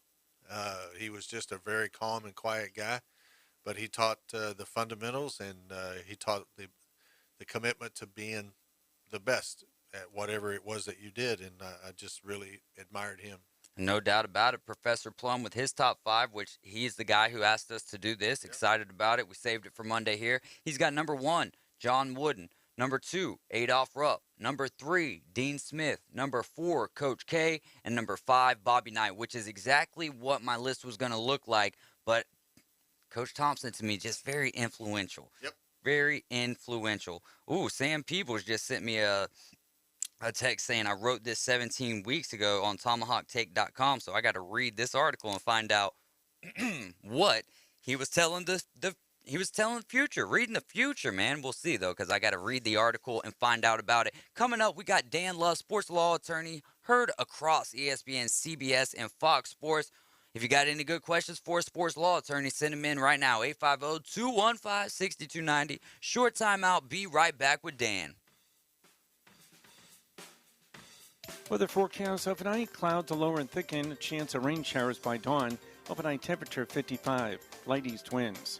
We'll have a southeast wind up to 20 miles per hour Tuesday, cloud showers, maybe a thunderstorm, cold front coming in, 68, 69 for the high. Wednesday, a chance of a morning shower, partly sunny near 70. This weather forecast has been brought to you by Alford Tire and Service Center in Callaway. For 104.3 ESPN Northwest Florida, I'm meteorologist Tim Root.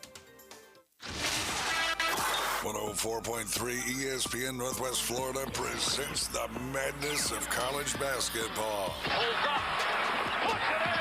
68 teams, 32 conference champions, but there can only be one. ESPN Northwest Florida is your exclusive radio home for the NCAA College Basketball Tournament. Hi, this is Matt Lewis with Reliable Hydraulic Solutions. We offer comprehensive diagnostics and repair service for all types of hydraulic units, such as hydraulic and pneumatic cylinders, hydraulic pumps, motors, and valves, as well as a broad range of hydraulic hoses and O-rings. Give us a call at Reliable Hydraulic Solutions at 850-326-3000 for any of your hydraulic needs. Or come see us on Commercial Drive off Jinx Avenue in Panama City. Y'all listen up. Let me tell you something about group meals from Rudy's Barbecue. It's got all you need for all the folks you gotta feed, smoked meat, sides, and more. There's everything down to the tablecloth, just like the one that you see at the store. And a bridal shower, it's better than flowers. And a long distance meeting, it'll pass the hours. It'll feed all the cousins at a family function. It's better than potluck at a church luncheon. Next time you need to feed 10 or more, call and order a Rudy's group meal. Next in line. Safety is a hot topic, and Emerald Coast AMSL has a variety of local services to educate your employees and beyond. They host realtor safety and warrior workshops and empower hours. You can book them for graduation, bachelorette parties, or other events. Plus, they provide products to keep your kids safe, like storybooks and board games. Give the gift of self-protection and contact Michelle and Rick today, 850-358-2810, or visit their website at emeraldcoastdamsel.com. Independent Damsel Pro for Damsel in Defense. Doing what other stations can't. The Afternoon Underdogs is live and local inside the Rib Crib Radio Room. 850-215-6290. When you have completed dialing, listen for the ringing signal. 104.3 ESPN Northwest Florida.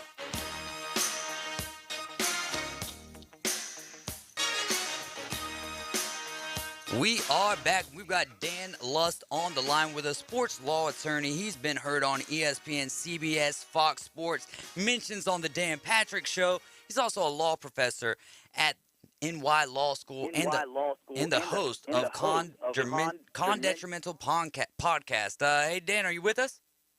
I am here. David, pleasure to join. Awesome. So with Deshaun Watson and no criminal charges being placed on him, will he face any suspension by the NFL? And how is the civil lawsuit going to play out? So the civil lawsuit has always been in the background, right? We've had it. It's been kicking around since really March of 2021. It slowed down because of the looming prospect of criminal charges. And for our listeners, you got to remember, right? The O.J. Simpson law, it taught us, right? Criminal case is going to take precedence over the civil case. The civil case will happen afterwards. But what happened here, civil case filed first, and the criminal charges never came. So the civil case had to keep going. You know, there are going to be teams, David, that don't want to do business with the Texans because they don't want to deal with someone with 22 civil sexual assault cases. But it looks like Colts, Panthers, Saints, a lot of teams need a quarterback. A lot of teams are reaching out to the Texans. So I think a deal gets done. Not that everyone's going to be comfortable with it. I think if I'm a GM, I am not going to be picking up the phone. But, you know, some GMs already have, and I guess that's football for you, right? Sometimes talent wins out. Not that it's okay. That's just the lay of the land. What about the possibility of a suspension by the NFL? You know, I think it's going to happen. I think, you know, certainly we've seen it in the past. Ezekiel Elliott got hit with, assault allegations. No criminal case, but got 6 games. Ben Roethlisberger, 5-10 years ago, same deal. DA's office declines to pursue charges, but a 6-game suspension. So it wouldn't be the first time, right? The unique thing here is that Deshaun Watson has 20 more accusers than Zeke or Roethlisberger, right? So could he be looking at a much longer suspension? Sure. But there's also worlds where he gets nothing, right? So I think anybody that tells you, that knows what's going to happen with certainty, you can't really believe them. But there's certainly a whole host of scenarios, and that's why I think teams have to be really wary about dealing 3 first-round picks, which is the current asking price. I think he could get suspended. Are you willing to pay full ask when you might not get him for all of 2022? That's a tough sell, but I think a team is going to pull the trigger here. I do. I mean, a man who's made the amount of money that this gentleman has, he's not worried about the civil cert from a monetary standpoint. But where I'm curious is, will the fan bases of these other clubs that are looking at him, will they reach out and be upset about someone who's had this kind of negative connotation, sexual assault type? Is this something that NFL teams want to be a part of? I'm shocked that there's that number of people. Did it surprise you as well? It is surprising. I have Carolina Panthers fans in my replies, talking about, whether they're interested in it. And Tampa Bay fans, up until yesterday, everyone was talking about Deshaun Watson. So, it is a little bit surprising. But then again, Deshaun Watson is a top 5 quarterback in the NFL. So some people's tolerance for these type of allegations is going to be higher, and some are going to have 0 tolerance. So, I think everyone's tolerance are their own, and you have to expect whatever team he does go to, the Boo Birds will be out, right? There might be protests, but someone's going to roll the dice here. It's certainly looking that way. Tom Brady's last touchdown ball sold for $518,000. There's a chance, though, with Tom Brady coming back now, that they might cancel the sale. Something that I was reading, could that actually work? They canceled the sale because he came back? I would think that once it's sold and done, it's done.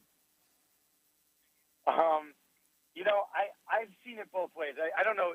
David, is there official word that they're canceling, or are they leaning towards canceling? No, it was just leaning towards canceling. There's a chance that could happen. And I was like, wow, I would be very surprised. Let's play it out, right?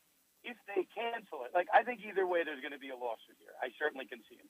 The story is somebody paid $518,000 for the ball about 24 hours prior to Brady's retirement. And as the story goes, us diehards, right? We're in the weeds. You guys I'm sure you're following news just like I am. There were reports that Brady was going to demand a trade to San Francisco. Bruce Arians was being kind of coy of whether or not Brady was going to come back. So that was a week ago. So I'm not so shocked that Brady's back. It is certainly big news. But, to spend $500,000 on the final touchdown pass of Brady's career, while there are rumors that he's about to return, there's an expression in the law, right? Buyer beware. People are saying that this guy, this person, I'm not sure their name is out, but got a discount on the price because people weren't sure if Brady was actually retired. So the guy got a discount on the price, and now he's having buyer's remorse. So in a sense, it's unprecedented. But then again, it's not. Right? Mark McGuire's 70th home run ball was certainly worth less, right, when Barry Bonds broke it, broke that record. And then you have all, the eBay precedent, right? What happens when someone has buyer's remorse after they buy something? So, as what I'm hearing that essentially that in order to make a bid, you had to put your credit card down, and this guy might get charged, the fee, or he has to send a wire over. But when the auction was put down, that was the final pass of his career. And at the time the guy put his final bid, that was the final pass of Brady's career. So unless there's any inside information or something nefarious, I don't think there's any legal action here. And plus, the guy who had the ball that gave it up to the auction house, he'd probably sue the auction house if they canceled the bid. So I don't think it's fair to do that. What a messy situation that is. Hey, Dan, speaking of messy situation, what took LSU so long to move on the Will Wade situation? It's a good question. I don't think anybody can tell you that, right? I think 3 years ago we found out. I remember watching that documentary, The Scheme, on HBO. Right? We've known about this for some time. I don't necessarily know what the nail in the coffin was. Obviously LSU's in the tournament this year, so it wasn't on court performance. Obviously these allegations are here, especially. Maybe there's another way to look at it. I know I've spoke to you guys about NIL before. That Will Wade was kind of a trailblazer in the field, right? He was paying athletes before it was legal to do so.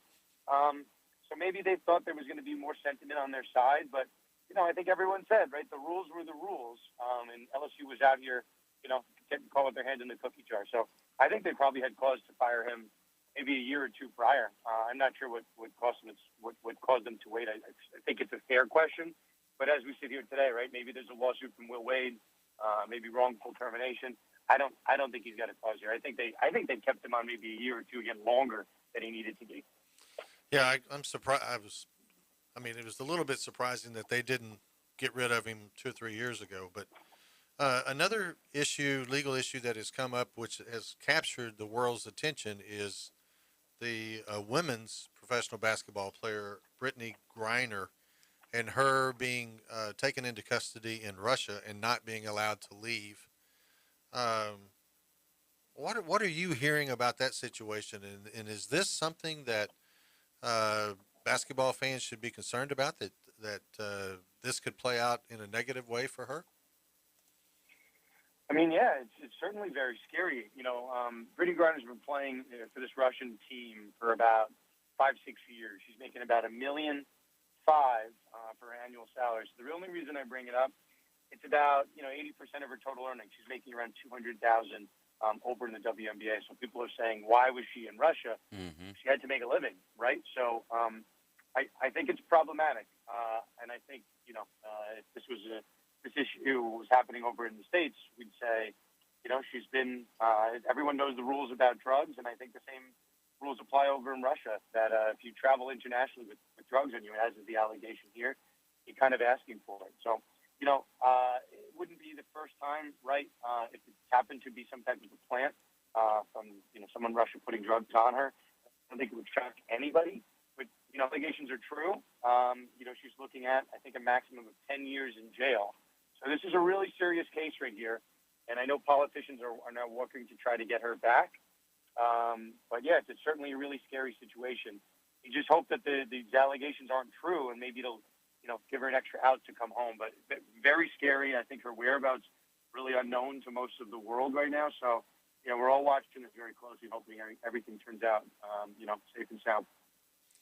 Is this a situation where politically the U.S. can exert pressure on some friends of the Russian regimes to somehow free her, or to do something different, reduce the charges, whatever? Just seems very ironic and very, timing issue, kind of a questionable thing, that right as this conflict with Ukraine starts, that's when, she's trying to get out of the country, and that's when they determined to hold her, because this has been going on for a few weeks before that. So, is there... Yeah, there was... I was going to say there was about a month lag time by the time that she's allegedly arrested / detained, and when we find out about it. And the only reason we find out about it is because the state, a state-based paper released it. So Yeah, there's certainly a fear that she could be or is being used as a political pawn here. Not that this is we get so far into politics, but that was the danger here. This happens in a time of war, civil unrest, whatever you want to call it. But right now, Russian and USA diplomacy is not where it usually is. So I think it's going to require some type of third party, someone that maybe is connected through sports or through business relations to help broker a deal, because Biden and Putin are not talking the way they might outside of these situations. So it's a scary situation by all means. And there's been people that have served jail time for something like this. And Brittany Griner is not, certainly she's not safe being in Russia at a time like this. So we'll see. There's no plea deals to take, right? So she's either going to fight this and win, or it's going to have some type of deal that's worked out here. Wow. That is a very tough situation for all of those that are involved, because it's not just Brittany Griner. She has a family as well, and I can only imagine the thoughts that's going through her head. Dan, wanted to get your take on this. I definitely understand the integrity of the game and why players shouldn't bet on the NFL games, but 17 games for Calvin Ridley, when you've got multiple suspensions that you were alluding to earlier that got about 6 games, are we sending the wrong message to our youth maybe that, you bet on something that directly affects the NFL, you get 17 games, but if you hurt a lady, you're going to get close to 6 games?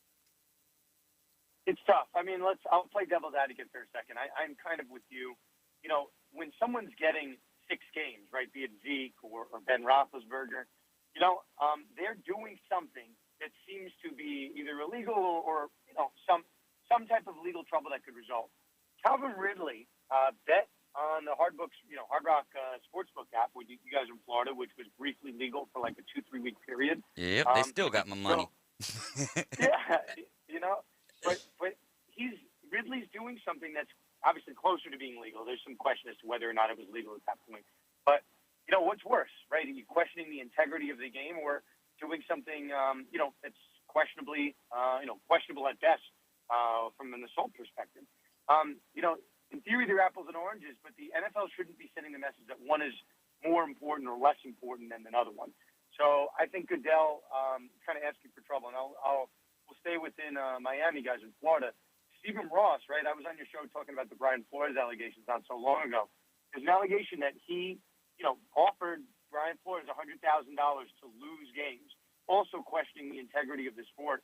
If the punishment for year suspension, I think Stephen Ross could be kicked out of football, because $100,000, last I checked, is a lot more money than $1,500, and that's $100,000 per game. Yeah. So, yeah, it's a messy situation, but that's the standard that Goodell wants to set. I think Paul Harnig back in the day, a couple decades back, was also suspended a year for gambling. So the NFL has used that 1-year benchmark historically. So it is what it is, but it sends the wrong message. I agree. But that does change my mind on it a little bit, just because there was a benchmark set for it. So I do get that, but I'm right there with you on everything, Dan. Thanks so much for giving us some of your time and breaking down the point of where sports and law meet each other. Thanks so much, Dan. You have a great one. My pleasure, guys. Anytime. Absolutely. Thank you so much. And we're going to take a short time out. When we get back, it's time to pick the go-to-goes. We've got Georgia St. Pierre versus Cristiano Ronaldo. And then we're breaking down Wayne Gretzky versus Dr. J. Stick with us. ESPN Northwest Florida. The legendary Paul Feinbaum Show.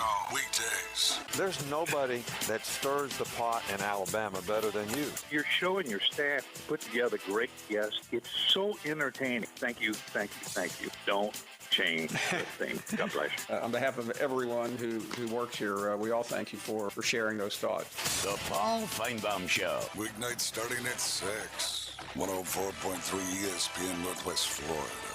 104.3 ESPN Northwest Florida are proud members of the Panama City Beach Chamber. We'd like to welcome the newest members to the Beach Chamber. Southern Skin and Electrology at the Spa on Harrison. George Smead, Handyman Services Incorporated. Bay Breeze Bait and Tackle. And Arctic Air and Refrigeration LLC. Congratulations from the area's only sports radio station. 104.3 ESPN Northwest Florida. Hi, I'm Bobby Likas with today's Car Clinic Minute. Funny things. Knock-knock jokes, Bill Cosby, vaudeville, and Ally McBeal. But car noises, which can point to serious problems, are no laughing matter. The Car Clinic Minute. It's Bobby Likas Car Clinic, brought to you locally by Hewitt Tire and Auto. Call 850-769-7323. Your certified AAA service center and hometown towing. Visit them online at HewittTire.com. On Airport Road in Panama City. That's 850-769-7323. Hewitt Tire and Auto Center and hometown towing. Why'd the chicken walk across the road? Because his car died after making a funny noise, like these. Click. Tapping, like a ballpoint pen. Clunk. Heavy metal-to-metal sound, like hammers on steel. Grind. Abrasive noise, like sandpaper. Groan. Low-pitched hum, like when you see your credit card bill. And growl. Guttural sound, like an angry dog. If you hear these noises, don't laugh them off. Tell them to your technician, or the joke may be on you. I'm Bobby Likas. Like us, you'll love us.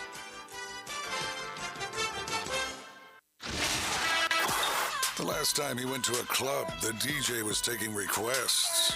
So he gave him $10 and requested they played Turn Down the Volume. Old School is part of the Afternoon Underdogs. Live from the Rib Crib Radio Room. Turn down for what? ESPN Northwest Florida.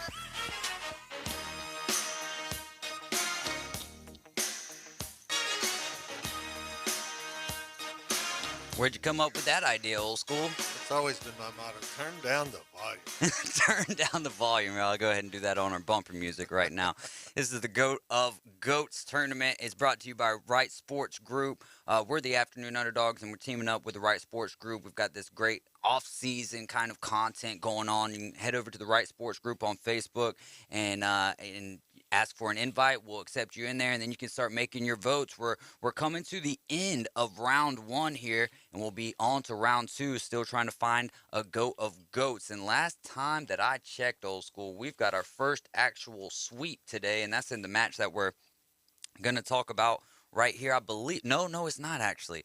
I'll look up our votes on GSP here and Cristiano Ronaldo, but tail of the tape for what we've got going here. GSP's 26-2. He's got 8 knockouts, 6 submissions, and widely regarded to some as one of the greatest fighters in mixed martial arts history. He's a 2-division champion in the UFC, and he won titles in the welterweight and middleweight divisions. Now, for Cristiano Ronaldo, he holds the records for most appearances with 182, most goals with 140, and assists in the Champions League. He's also got the most goals in the European Championship with 14, most international goals by a male player with 115, and most international appearances by a European male with 184. Old School, which way are you leaning here at a GSP and Cristiano Ronaldo? And to bring up where we're at, looks like we've got 40 votes for Ronaldo compared to 3 votes for George St. Pierre. So where are you leaning on this one?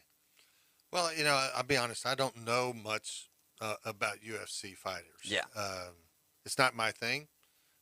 Just because maybe I was too old when it came around, but I just don't know much about it. So I have to, and plus Cristiano Ronaldo is, one of the 2 or I would say top 3 most influential athletes in the world, based on his marketability, just everything about him. That guy is just, he is larger than life. Larger than life. Yeah, no doubt. I mean, you always get the Michael Jordan, LeBron James debate with Lionel Messi and with Cristiano Ronaldo. And the thing is Messi is just as good of a football player, soccer player. They're both just as good, but the marketability that Ronaldo brings just on the basis of him speaking English kind of drives him up and up. Remember, what was it, a year ago? Maybe not even that. During the summer, he made a remark about Coke. And next thing you know, their stock drops billions, I believe. So he's very he's got a lot of power that he wields. He does, and not only the fact that he speaks English, but it also the fact that his size. He's tall, he's handsome, he's got everything going his way, and then he is also an unbelievable athlete. Yeah. Plays the game of European football at a level that's hardly matched, except for maybe by Messi. So his impact on the game worldwide, his marketability, the fact of all of these records, the most goals, the most assists, makes it pretty easy to go in his favor on this particular matchup. Yeah, no doubt about it. I got to go Ronaldo as well. I mean, GSP was a great fighter, and especially for kids that were coming up watching UFC my age, 30 or younger, GSP was a big deal. But there's been other fighters that have kind of surpassed that. And who was the we had another UFC fighter, and I can't remember his name now, but he had one of the longest tenures as a champion, and you get into statistics like that, and it's like, dang. And then when you go up against a Cristiano Ronaldo, it's going to be tough to win. Same way for Dr. J, right? We've got Wayne Gretzky, the great one, versus Dr. J, Julius Erving. Gretzky is the leading goal scorer, assist producer, point scorer in the NHL history. He's the only NHL player to total over 200 points in one season. And guess what? He did it 4 times. He tallied over 100 points in 16 seasons. 14 of those were consecutive in a row with 100 points. You barely see guys getting to 100 points these days. And they're scoring more goals now at a higher clip. It's crazy. At the time of his retirement in 1999, he held 61 NHL records, 40 regular season records. 15 of them were playoff records, and 6 of them were all-star records. Dr. J, he was an NBA champion in 1983. He was the MVP in 1981. He had 30,026 points, 10,525 rebounds, and 5,176 assists. Where do you lean in this one? This is a tough one. It's whenever you have the mantra of the great one. It's like you're meant for this tournament. It's hard to beat that. Dr. J, unbelievable player, really was the most iconic player to come out of the ABA. Went into the NBA, very, very good player, great career there at the Philadelphia 76ers. We all talk about basketball movies, like what's the one, the Space Jam that Michael Jordan did, and now LeBron has tried to redo. Well, Dr. J had his own movie. It's called The Fish That Stole Philadelphia. And good movie? It was I actually watched it, and it wasn't bad. But I mean, he was just, Dr. J was just cool. I mean, the way he walked, he still is cool, even when he's judging the NBA dunk contest. He just, the way he walks, I ran into him and shook his hand in an airport in Houston, Texas one time, and I'll never forget, his hand swallowed not only my hand but my forearm. His hands were massive, and but the nicest gentleman, just one of the nicest guys, very gracious to stop for a moment and speak to a bald-headed old guy like me. So how many Kenny Pickett hands did he have? Oh, at least 3. I mean, his hands were just enormous, but he was graceful and he was smooth and he was cool. He was cool before cool was cool. So are you making the case here for Dr. J to... I'm trying to make a case for Dr. But J. But it just doesn't. This is our first sweep. Last I checked, we were at... There's no way it can match up with the great one. 52-0, Wayne Gretzky over Dr. J. And that's kind of surprising. I would have figured, maybe someone like Greg Calvert would have went with... Oh, man. So for me, I just gave you the reasoning of the NHL is playing some of its best, or I don't want to say playing some of its best. It's scoring. The offense is through the roof. And these guys still aren't able to eclipse what Gretzky. I mean, we've got Ovechkin who's coming close, but he's still like 150 goals short. He's 37 years old. He might not ever get there. You know what I mean? And you take away, like Caveman Rick says all the time when anyone wants to try to come into an argument about being greater than Gretzky, you take away his goals, he's still got more points than you do. it's not going to be surprising to me at all outside of if it's MJ versus Gretzky, then I could see maybe a Michael Jordan taking down Gretzky. But that won't be my vote. It won't be my vote. Wayne Gretzky is one of the greatest to do it. Doesn't matter which sport you're talking about. You know, and when he was living in Canada, he was royalty. When he and Janet Leigh got married, it was they had their wedding on national television. It was a huge thing. And then the Kings. Yeah, and then he got, he wanted to, for whatever reason, support her, and he wanted to move to L.A., and they worked a deal, and he went to the Kings, and he made the Kings better cool than for a while. Yeah, no doubt about it. But I mean, still. but if he stayed in Edmonton old school, my gosh, the numbers that he would have put up. it would have been stupid. If they would have been able, because he was going to be a lot more expensive at that point, no doubt about it. But if they could have kept some of those pieces there, we could have been talking, or we could be talking about the greatest dynasty of any sports franchise of all time. And who would think that a place like the Edmonton Oilers would hold that? You know what I'm saying? And they're finally kind of coming back to prominence now with McDavid and what he's got going on over there. So I guess, Wayne Gretzky is moving on with an easy pass. We're going to go ahead and get to a break because when we get back, I want to take our next two shows, Old School, they're going to be getting done at 5.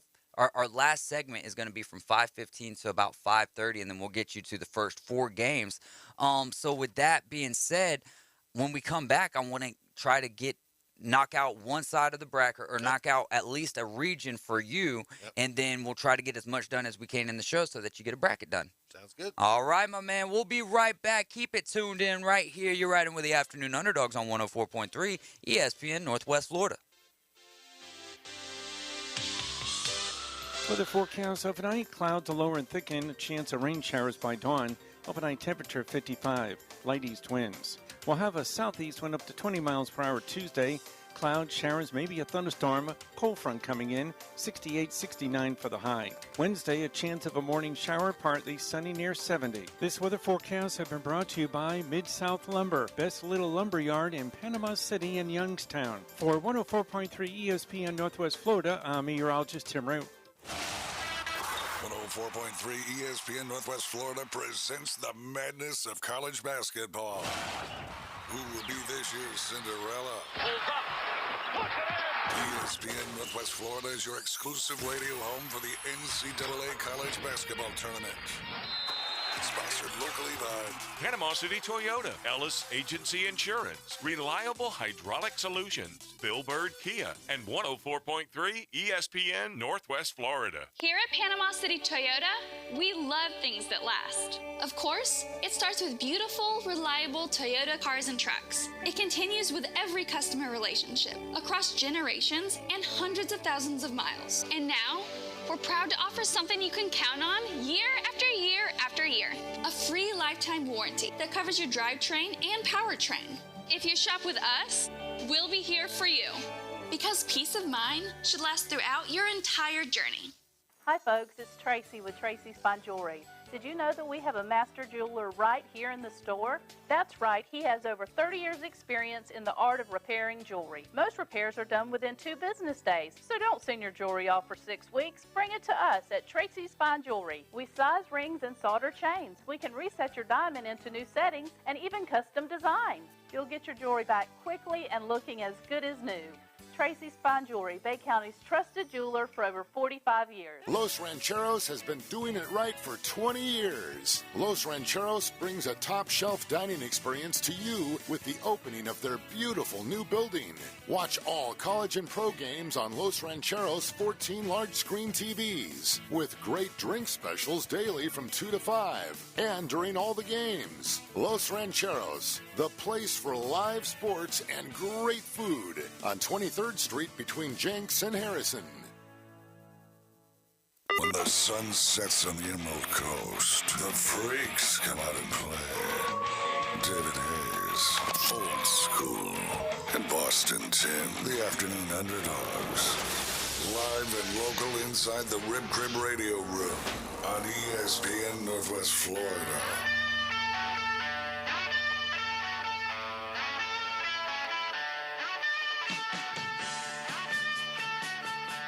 Welcome back in. This is the High School Spotlight. You're riding with the Afternoon Underdogs. High school baseball, we have Bozeman take down Arnold 4-3. North Bay Haven over Rutherford 6-3.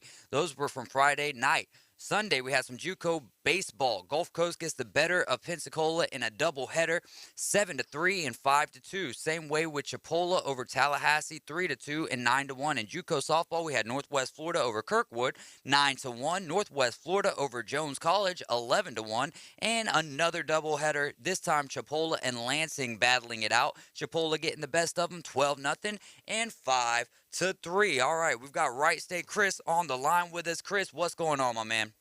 How about my Raiders in the playing game? The only negative positive about that, guys, is that it's a virtual home game for Wright State. It's at UD. Dayton is where Wright State is, basically. So before you make those picks, just know that Bryant has to travel from Rhode Island to Dayton, whereas Wright State has to take a bus about 20 minutes away, if that. Oh, and y'all got a tough one. If y'all win that one, you've got Arizona. But, hey, when was the last time you guys were in the tournament? Hey, Greg Calvert, I see you calling. Give us a call tomorrow. We'll get you in here. It was 2 years ago. We got, if y'all remember back in 15 or 16, you probably don't, but South Dakota State Jackrabbit made the tournament like 2 or 3 years in a row. We went out and bought that coach. His name's Scott Nagy, and we've been doing really well since then. But before that was when I was texting you the other day, was back in 2007. And we actually beat Butler at our home court, and that was an awesome Horizon League championship game. But yeah, it was a couple years ago. We lost first round, obviously, and then we ended up losing to Northern Kentucky 2 years in the conference championship game, and then we beat them this year. So, awesome. That is exciting, though, man. Really excited for Wright State. Whenever I saw y'all win y'all's conference, I was like, okay, let's go. I know Wright State Chris is jumping up and down for joy. Hey, Wright State Chris, I want to ask you more questions here, especially about the world of baseball and what's going on with college baseball, but I just don't have time, and I think he just hung up on me, so that was perfect. Thanks so much for the update, Wright State Chris. Old school, let's get over here to the West, and let's see how much of this bracket we can knock out for you. Starting off with a 16 versus 1, Georgia State versus Gonzaga. Are you filling it out over there? I got it filled out. Oh, my goodness. Who you got in that one? I got Gonzaga. All right. Moving on to the 8-9 game, Boise State versus Memphis. I got Memphis. All right. Number 5, UConn, and number 12, New Mexico State. I've got New Mexico State. Oh, that's your 12-5 upset. You got to have one 12-5 upset, right? Absolutely. All right. Number 4, Arkansas. Number 13, Vermont. I got Arkansas. What's the ceiling for Arkansas? How far you got them going? I got them going to Sweet 16. Oh, let's go. Alabama versus either the winner out of Rutgers and Notre Dame. I've got Rutgers winning that game, and then I've got Rutgers taking out Alabama. Rutgers taking out Alabama. All right, good stuff there. Wright State Chris wanted me to mention that Wright State baseball has beat Dayton 16 times in a row. I'm not sure if you meant baseball or basketball, but either way, Wright State 16 in a row over Dayton. Moving right along to number 3, Texas Tech versus number 14, Montana State. Texas Tech. Ooh, I like that one. That's pretty. I guess that one's an easy 3-14. Number 7, Michigan State. Number 10, Davidson. I've got Davidson. Old school. Taking out Michigan State. I think I got the same. I do. I got them too, man. That's crazy. All right. Number 2, Duke, Cal State Fullerton. I got Duke. All right. You want to keep going with that one, or you want to move on to the East? No. All right. So you have in your second round, Gonzaga's taking on, I believe you said Memphis? Correct. All right. Who you got? I have Gonzaga. Gonzaga moving on, and then you'll have New Mexico taking on Arkansas, and I have Arkansas taking out New Mexico State. Ooh. And then Rutgers taking on Texas Tech. I have Texas Tech winning that game. That would be a fun one. Any Big 10, Big 12 game is going to be fun to watch. It's going to be fun. And then I have Duke and Davidson matching up, and I have Duke coming through that. All right, so you got Gonzaga and Arkansas. You had Arkansas going to the Sweet 16, so I have Gonzaga taking out Arkansas to get to the Elite 8. I have Texas Tech taking out Duke. Taking out the Blue Devils of Duke. I have Baylor take. Well, hold on. Okay. Arkansas. You have Gonzaga and Texas Tech now at the Elite 8. So then I have Gonzaga taking out Texas Tech. So Gonzaga to the Final Four. Correct. All right, let's go over to the East. Baylor moving on against Norfolk State, I assume. Correct. I have Baylor. I have North Carolina over Marquette. I have St. Mary's over. I think Indiana will come through that, so I'm going to take St. Mary's. Let me stop you for a second. We got, and I don't know if we've gotten to. Oh yeah, because both of us have Davidson taking down Michigan State. Randy just texted in, the owner of the station. He said, "Never underestimate Tom Izzo at tournament time," and you can't. I'm not underestimating. I just think this is not their year, and I think Davidson is dangerous. Yeah. All right. Moving on to your next game. What you got? I have UCLA, UCLA over Akron. And then I have Texas Tech. No, Texas. I'm sorry, Texas. I have Virginia. You have Virginia Tech beating Texas too? I do. Hey, they played so good in that. So Not good. only to beat North Carolina and Duke on your route to the ACC championship, Duke in the ACC championship game. Coach K's final shot at winning the ACC. Not like he hasn't done that before, but yeah, very exciting times right now around Virginia Tech. What an impressive performance they had in the ACC tournament. I loved it, man. I have Purdue over Yale. Not an Ivy League. No. Come on, man. I have Murray State. 30-2, y'all. 30-2 for Murray State this year. 30-2 over San Francisco. And then I have Kentucky taking out St. Peter's. All right, so who you got in that Kentucky-Murray State game? Let's start with that one. I have Kentucky. I have Murray State taking down Kentucky. I thought about it. I really did think about it, but I decided, no. I think Kentucky is too strong to lose at that point. In all reality, I really do. But there's just something about 30-2. I know that you're a small school, but Murray State's no stranger to these type of events. What you got in your next one? I have Purdue taking out Virginia Tech. So Purdue moves on to the Sweet 16. So that leaves you with Baylor, UCLA, Purdue, and Kentucky. Kentucky, correct. Ooh. Who you got out of those two? I have UCLA. UCLA knocks down Baylor. This is the year for him, right? I don't know. Johnny Juzang? I like Johnny Juzang. And I think what they did last year has really got them going confidence-wise. So I'm going to say UCLA takes down Baylor. And they gave Arizona a run for their money. Oh, they did. They sure did. And then I think Purdue is going to eliminate Kentucky. So that leaves UCLA and Purdue. I have UCLA going through to the Final Four. So you got Gonzaga and UCLA. Correct. Whoa, that would be a fun matchup to watch as well. I don't think that we got enough time to get to the South and the Midwest, so we'll save that for tomorrow, old school. As we led the show off with today, the Braves have landed Matt Olson in a trade. Still no word on what's happening with Freddie Freeman. I think it's safe to assume he's moving on from the Braves. If there was, I'm holding on. Freddie still plays first base for the Atlanta Braves until I hear something different. Tomorrow at the 5 at 5, we're going to be going over the top 5 women's college basketball coaches, and we'll also talk a little bit about their tournament. That's going to be a really fun tournament. Like Coach Rusty Cook said when he was on our show just a few short weeks ago, especially for you youth basketball players, you high school basketball players, watch women's college basketball. They play more formulated. It's real basketball, man. It's a very great sport to watch.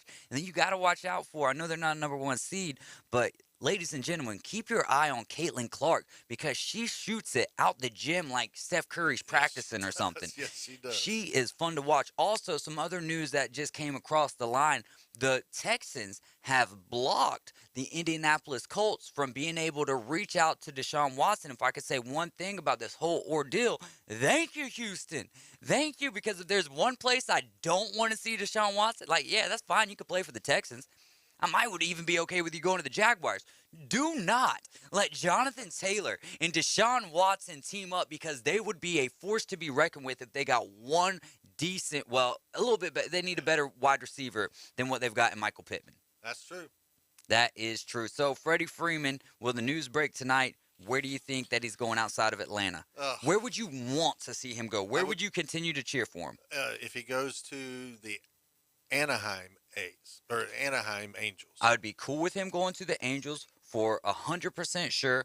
Toronto Blue Jays, wouldn't mind there, and I wouldn't mind Tampa Bay Rays. But you go to the Dodgers, you go to the Yankees, it's like, excited. Come on, man. I would be excited at the Tampa Bay Rays. Yeah, I would love for the opportunity to go down there because now that Tom Brady's coming back, I got to get to a Tampa Bay Buccaneers game. I'm not going to let this happen to me twice. Hey, we're the Afternoon Underdogs. We're out. Thank you guys so much for listening. We're going to be back tomorrow at 4 p.m. Paul Feinbaum is coming up next.